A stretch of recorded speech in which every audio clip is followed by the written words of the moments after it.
Hey, good morning. Just want to remind you to check out our new merch at coffeepeoplearesexy.com.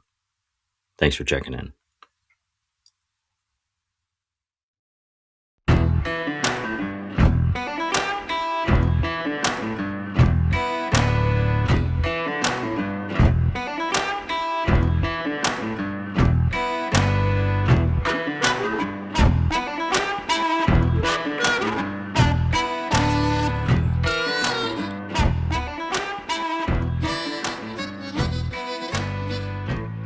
I am Christine Houghtaling, and I'm Andrew Houghtaling. And we are with Kissing Rock Coffee. Awesome. Kissing Rock Coffee is where? Gold Beach, Oregon. Okay. Yeah. Beautiful coastal Oregon. Yep. Yes. I have spent time in Gold Beach. I rode my bike down that coast a few years ago. Okay. And there used to be a brewery that was going to be opening or was open and closed that I was approached about. Let's put it that way. Very cool. Which one that was? Website? Let's make sure everyone knows that right away. Yeah, kissingrockcoffee.com. Okay. Yep. Kissingrockcoffee.com. I have a list of questions on my phone, so this is an unusual setting for a coffee. We're at World of Coffee. Who are you to each other? So people We're know. married. All right. Yep. Okay. We are married. We're partners in Kissing Rock Coffee. I do the roasting, and she does a lot of the tasting. Okay. That's a good thing. Yeah. So. How honest are you with him? Oh, I'm very honest. Yeah. Okay. That's important. It is important. It's, I think sometimes people working together tasting coffees will be like, oh, your roast was good, but there's not a whole lot of feedback. And so one thing that Sure. works really well for us is just really honest feedback. So he'll roast something and I'm always just like, hey, I really liked how you did this. Could we change this? Could we bring out more of these notes? Could we have a little bit of a flavor profile that's a little brighter? So just being really honest with feedback is a huge thing for us. Mm-hmm. Okay. Yeah, that's the only way to grow, you know. Right. And yeah, so we look at that, her feedback, my roasting, and honestly, it's been a great pair. Christine kind of has come on full time about 2 years ago, and since then, we've really been able to get some momentum. Okay. With you said 2 years ago, how long have you been around? Has Kissing Rock been around? It's been going on for 3 years now. Well, we started in 2021. Oh, yes. Great time to start a business. Yeah. Yeah. What were you thinking? We had just moved to Gold Beach. Okay. And we weren't really sure what we were going to be doing. We moved there right as the pandemic hit and just kind of pivoted in our life, really, Right. and started roasting from home. And it was just kind of something, he had a lot of background in coffee, and I was just kind of along for the ride and learning with him, and so that's how we started Kissing Rock. Yeah, kind of out of necessity, honestly. We're still the only specialty coffee shop in the area. Yeah. And so it was an uphill battle for a while. It was kind of a Folgers or die type of a crowd. But slowly and surely they started to see the difference in quality coffee. And now probably half the town comes to our shop almost daily, which is pretty amazing. Awesome. So on my bike ride down the coast of Oregon, one thing that shocked me being a Southern California resident was how rural, how separated everything was. Like here, you don't ever leave town. Mm-mm. You're just in it from here to LA. Yeah. But up there, you go 30, 40 miles before you reach the next town, and there may not be a coffee shop. Did you think there would be an audience for what you're doing? It was... We really didn't know. It was a speculation. I thought that there was definitely room if we were the only ones in the area. People drive an hour south or an hour north to come see us. There's not a ton of people over that way, but I think we captured a lot of the audience. And we do something, really special. I grow coffee up there. a little exploratory farm. We do a couple different varietals. So we have, coffee trees in the shop, and when they're ripe, sometimes we'll go and pull beans off and just show people the process, pulping in their hand and tasting it, seeing the raw bean before it's roasted. And then, roasting something that's dried and then letting them taste it. It's just really amazing. Yeah. And honestly, we have a coffee shop up there. It's successful, but I didn't think that I ever really wanted a coffee shop. It was supposed to be more of a taste, like a tasting room for our coffee.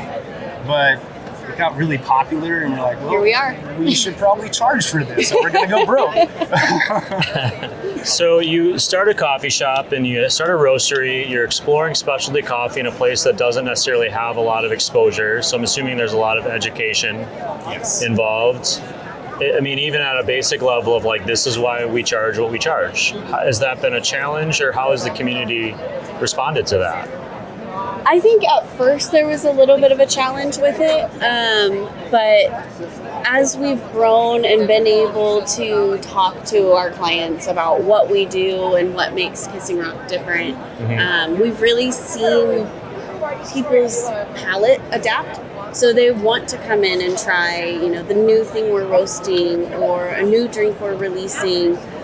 They get really excited about, new releases of coffee. So coffees we've taken to Golden Bean and featured, roasters that we've brought out. So just a really interesting growth for our community and our regulars, that used to come in for, just a drip coffee, and now they're like, oh, what can I try this week that's different? What can I taste? And really seeing their growth as coffee tasters as well. You mentioned Golden Bean competition all over the world, but you recently won a Golden Bean. Yes.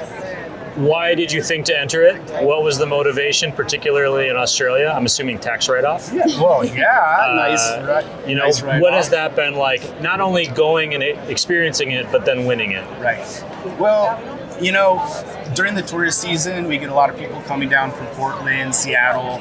And we started, hearing comments of, wow, like, what are you guys doing down here? This is better than what we're getting up in Portland. And so we felt those might be a little fighting words. Sorry, guys. Just saying what they said. But I am a 48-hour Portland resident, so let's just calm down. That's scary. But after you hear so many times, we wanted to kind of put it out there versus like on more of a bigger stage, and try to learn from that, because I think that coffee is something that you'll never perfect. You can always get better. You can always put little twists on it, and so to be able to put it out there on a bigger stage and get that feedback has really made us grow. And a real cool thing is us coming from such a rural area and small.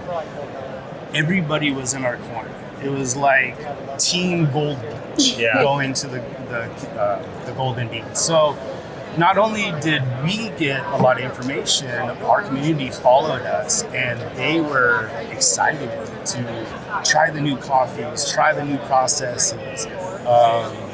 So it just really spurred an interest. Yeah. And so, it's fun to do different tastings for people and go from, all right, this is a coffee roasted like this, or this is a little bit darker, or how different coffees can blend together and amplify a certain flavor. It's just fun for me. I never thought it was going to be like that. Yeah.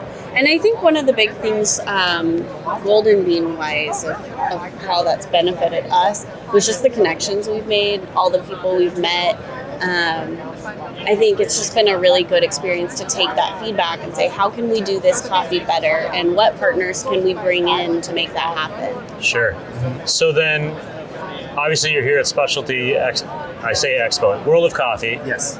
In San Diego.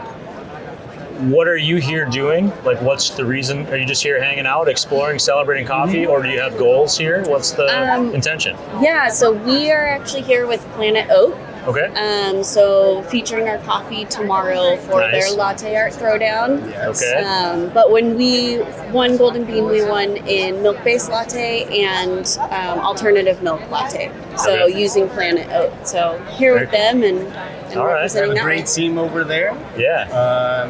They have Sean Swans over there making some coffee, and they're going to do a throwdown tomorrow with our coffee as well, Barista Challenge. Awesome. So really excited about that. It's just been amazing. You know, there's a lot of people that we're seeing just in the wild of like, oh my gosh, we saw you over in Australia or Houston, or. Yeah. But I love the camaraderie. I Yeah. love how it's competitive, but everybody's trying to help each other. Yeah, I think it's just so beautiful. I really do. It's not like throwing elbows as much. It's just like, hey, like good job when we did really well at Golden Bean.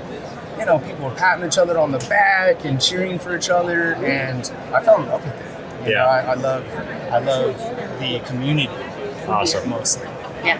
So how far is the cafe roastery from the Kissing Rock? Can you see it from the window? You can't see it from the shop, Okay. but our shop is on the north end of town when you come in, and you'll know you're leaving Gold Beach when you pass Kissing Rock. Yep. Right. The actual rock. I like it. Yeah. What's next for you guys? I mean, you win Golden Bean, you run for office. Like, what's your plan?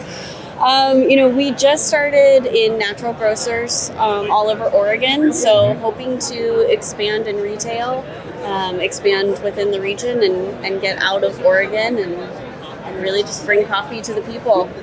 I actually think that I saw your coffee in natural grocers. Oh, yeah? Like, I saw that post, and then I was like trying to go in my head, like, I just started going to a natural grocers by my home. It's like new to me, but I remember the blue bag.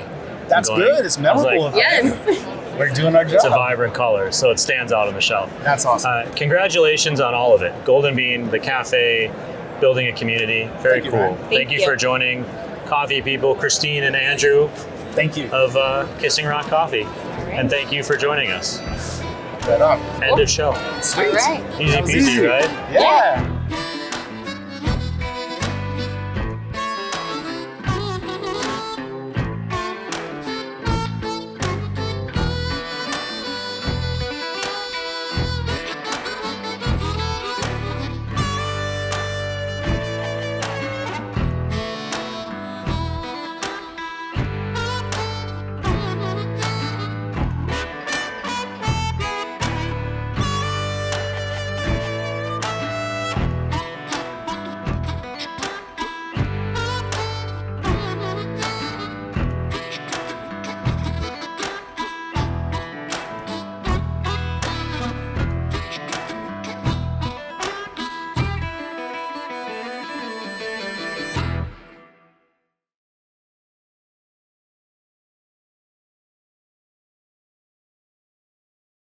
Hi, I'm Chrissy. I'm Paula Kunert. My name's Andy Schneider. Hi, I'm Jennifer. I started with Planet Label back in 2008. February 2012. 2008. I've worked with Roastar since the beginning, back when we were Planet Label. I was the one and only pre-press person.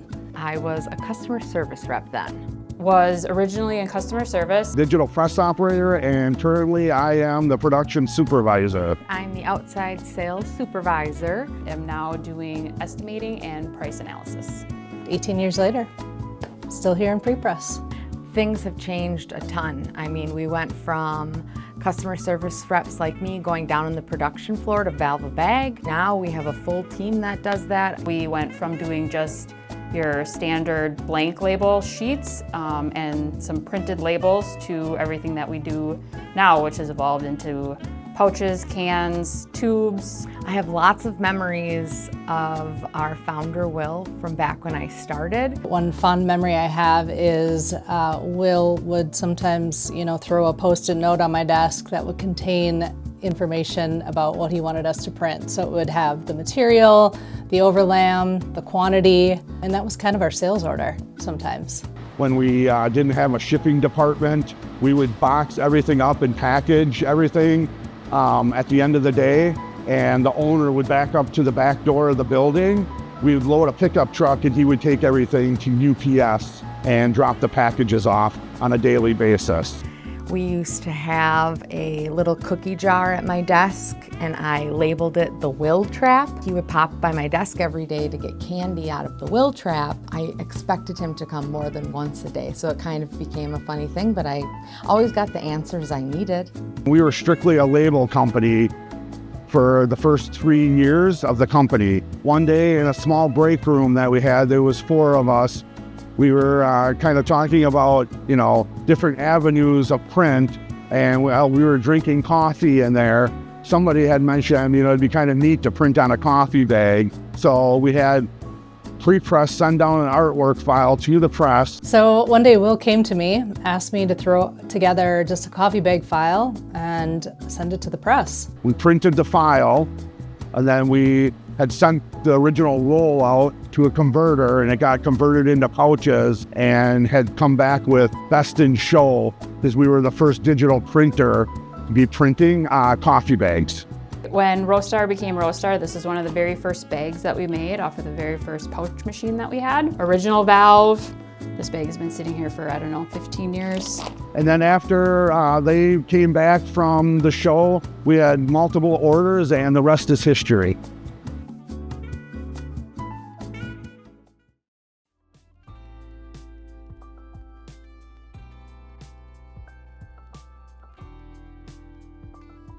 Oh, hello. Didn't see you there. Drinking a cup of coffee while working on the show, which is pretty much what I do when I'm working on the show, is drink coffee. Lately, it's been Prismatic coffee from Salem, Oregon. They're a local roaster. When you open up this pop top, which I'm going to do right now, pull back that tab.